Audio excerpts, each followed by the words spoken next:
द्रौपदी जी का भी वही हाल हुआ, 5-5 पुरुष होते हुए भी चीरहरण हो ही गया, आज तक हमारा भी हो ही रहा है। तो भाई ये चीज़ तो खत्म होनी चाहिए अब कम से उस समय भी कॉम्प्रोमाइज करके ही जी, चाहे वो सीता हो या द्रौपदी हो या आज की महिलाएं। और आज भी जो नहीं सहना चाहती है, विद्रोह करती हैं, वो खराब हो जाती हैं। लेकिन जो कॉम्प्रोमाइज, जो सह लेती हैं, वो नारी अच्छी कहलाती हैं। कभी नारी के दिल से जाके पूछो, उन्हें भी टटोलो कि क्या आपको भी कोई कष्ट हुआ क्या। लेकिन नारियां भी आज की कम नहीं है, ये कलयुग की नारियां हैं जो कि भटियुग बना दी कलयुग में ही। और ये लोग उस जो कानून लाया गया सरकार द्वारा उसका मिसयूज भी कर रही हैं। जी नमस्कार, मैं वेद सिंह, आप देख रहे हैं एक न्यूज़ 24। जैसा कि आप सभी को पता है कि अयोध्या में प्राण प्रतिष्ठा हो चुकी है और राम मंदिर बनकर तैयार हो चुका है। तो इसी तमाम मुद्दे पे मैं बात करने के लिए अभी मौजूद हूँ महिला विकास मंच में। तो मैं पहले स्वागत है मैम आपका। बहुत बहुत धन्यवाद। मैम, अयोध्या में प्राण प्रतिष्ठा हो चुकी है, तो इस चीज़ से आप कितने खुश हैं? देखिए, बहुत बहुत खुश हैं। और हम लोग जो स्लोगन आप लोग या नारा बोलते हैं, जय श्री राम, हम महिला विकास मंच वाले जितने लोग भी हैं, जय सिया राम बोलना चाहेंगे।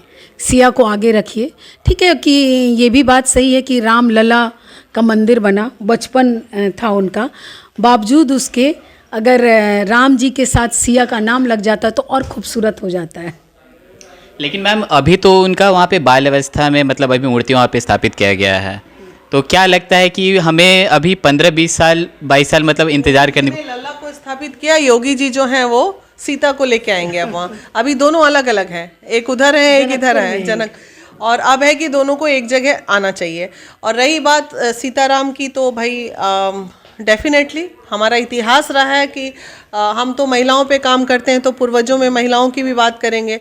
सीता जी को अग्नि परीक्षा देनी पड़ी, अब कम से कम अब जो सीता आए अयोध्या में तो उनको अग्नि परीक्षा से ना गुजरना पड़े। द्रौपदी जी का भी वही हाल हुआ, 5-5 पुरुष होते हुए भी चीरहरण हो ही गया, आज तक हमारा भी हो ही रहा है।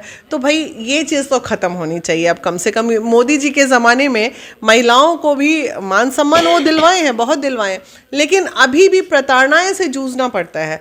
और रही बात अयोध्या में लला जी आ गए, इसलिए तो पूरे देश को बधाई है। और डेफिनेटली बहुत लड़ाई के बाद वहाँ पे ये मंदिर बना है, तो उसके लिए तो देश को बधाई बनती ही है। पूरे हिंदुत्व को जगाने का काम अलग जगह है, एक नया अलग जगह है। पूर्वजों से चलता, युगों युगों से चलता आ रहा है। प्रताड़ना वही है, क्योंकि मानसिकता नहीं बदली। चाहे वो हमारे सतयुग में थे, त्रेता युग में थे, या फिर अब तो भटयुग बोलते हैं, कलयुग भी नहीं, अब तो भटयुग में है। तो मानसिकता वही है।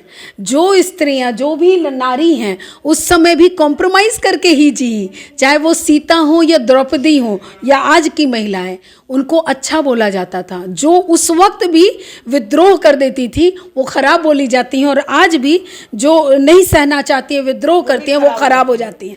लेकिन जो कॉम्प्रोमाइज़, जो सह लेती हैं, वो नारी अच्छी कहलाती हैं। कभी नारी के दिल से जाके पूछो, उन्हें भी टटोलो कि क्या आपको भी कोई कष्ट हुआ क्या। आप पुरुष उस समय उनकी तारीफ करते हैं जो सहती गई, जो रिवोल्ट किया वो छोड़ दो, सहती गई। एक बार उनके हृदय से भी पूछो कि आपको कोई कष्ट नहीं होता है, आप केवल सहने के लिए आई है। नारी ये ऐसी जिंदगी, युग युग बीता जाएगा, नारी ऐसे ही चलती जाएंगी। जो नारी सह के और डर से आगे निकल गई वो दुर्गा भी बनी है और काली भी बनी है, झांसी की रानी भी बनी है। मैम मैं इसी मुद्दे पे आ रहा था। कहीं ना कहीं हम लोग मतलब भारत से हैं जहाँ पर महिलाओं को देवी के जैसा पूजा जाता है, तो मतलब कहीं ना कहीं अभी भी बहुत सारे जगहों पे देखा जाता है कि मतलब उत्पीड़न का मामला आता है, जो कि गलत है। तो थोड़ी सी सरकार को भी इसके बारे में और मतलब जागरूकता देखिए, सरकार ने तो किया ही था जागरूकता, ऐसा नहीं है। लेकिन नारियां भी आज की कम नहीं है, ये कलयुग की नारियां हैं जो कि भटियुग बना दी कलयुग में ही। और ये लोग उस जो कानून लाया गया सरकार द्वारा उसका मिसयूज भी कर रही हैं। बिल्कुल। तो अब तो नारी जरूरत से ज़्यादा सशक्त भी हो गई है, गलत दिशा में भी गई बहुत नारियां, तो कुछ नहीं कहा जा सकता। देखिए, ये सारा चीज़ हमारा धर्म, हमारा संस्कार, हमारा मज़हब, इस पर डिपेंड करता है कि हम किस सोसाइटी में रह रहे हैं और हम कितना अपने धर्म को मान रहे हैं, हम कितना अपनी सभ्यताओं को मान रहे हैं। जो सभ्य हैं वो आज भी सभ्य हैं, जिनको सभ्यता नहीं आती वो आज भी नंग धड़ंग घूम रहे हैं रोड पे, गाली गलौज कर रहे हैं, वही बात है। मैम मेरी एक आखिरी क्वेश्चन रहेगी आपसे। 1990 में राम रथ यात्रा निकली थी जिसकी अध्यक्षता लाल कृष्ण आडवाणी जी ने किया था। कहीं ना कहीं अभी जब राम मंदिर बनकर तैयार हो चुका है तो उनका नाम निशान मतलब देखने को नहीं मिल रहा है मैम। ये सवाल तो हमारे जहन में भी था और देश के जहन में आया है। अब कहीं ना कहीं आइदर ये पॉलिटिकल कुछ मुद्दा हो, कोई अंदरूनी नाराज़गी हो, या स्लिप ऑफ माइंड हो गया हो मोदी जी से, ऐसा नहीं हो सकता उनसे। लेकिन अब क्या बोलें इस पे, हम शुरुआत तो खैर उन्हीं का किया हुआ है, इससे हम वो नहीं कर सकते। हृदय से कहाँ से निकलेगा? एक एक व्यक्ति जो आज हम लोग देख रहे थे, तो न्यूज़ जब सामने पड़ा हुआ था तो कहीं ना कहीं निगाहें तलाश रही थी कि कहीं तो आडवाणी जी का नाम हो, क्योंकि क्रांतिवीर वही थे। उन्होंने ये रथ यात्रा शुरू की थी और उनको रोका भी गया था, हमारे ही बिहार के धरती पे ही लालू यादव जी रोके थे। अब उस समय आज भी अयोध्या का नाम आएगा, रामलला के मंदिर का नाम आएगा टूटने का, तो उन्हीं का नाम आएगा। तो आप कितना भी नाम नहीं लीजिएगा, पर हम सब के हृदय में वो नाम आता है। तो कहीं या तो चूक हुई है या छोड़ा गया है, छोड़ा गया है तो ठीक है, कोई बात नहीं, हमारे हृदय में है, सबके हृदय में है। Ma'am last but not the list, आप कब अयोध्या जा रही हैं? बस हम फर्स्ट वीक ऑफ फेब में जा रहे हैं, पूरी महिला विकास मंच टीम।